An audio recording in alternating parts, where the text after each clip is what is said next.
জলাবদ্ধতা, সহিংস ও স্বল্প জীবনকালের বিনা ধান ২৬ আবাদে সফলতা পেয়েছেন গোপালগঞ্জের কৃষকরা।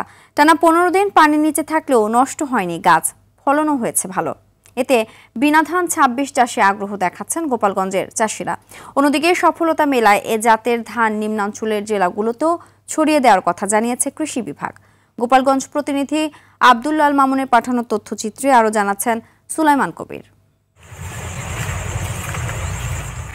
গোপালগঞ্জ সদরের কাজীপাড়া গ্রামের কৃষক মোহাম্মদ নান্টু মোল্লা ১ বিঘা জমিতে এবছর বিনা ধান ২৬ জাতের ধান আবাদ করেন তিনি।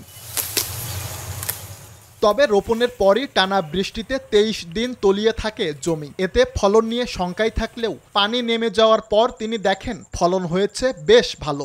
আমার জলাবদ্ধ জমিতে আমি ২৬ লাগাইছি, তলায় গেছিল। তলানোর পরে আমার ধান খুব ফলন হয়েছে। জলাবদ্ধতা সহিষ্ণু ও উচ্চ ফলনশীল হওয়ায় নান্টু মোল্লার মতো এ জাতের ধান চাষে আগ্রহ দেখাচ্ছেন গোপালগঞ্জের কৃষকরা।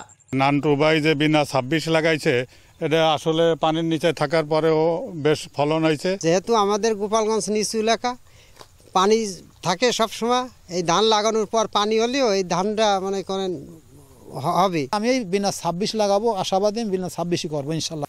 বিনা ধান ২৬ আবাদে কৃষকদের সহযোগিতার পাশাপাশি জাতটির সম্প্রসারণে কাজ করছে কৃষি বিভাগ। এটা জলাবদ্ধতা সহনশীল, পাশাপাশি এটা ব্যাকটেরিয়াল লিভ লাইট প্রতিরোধী একটা জাত।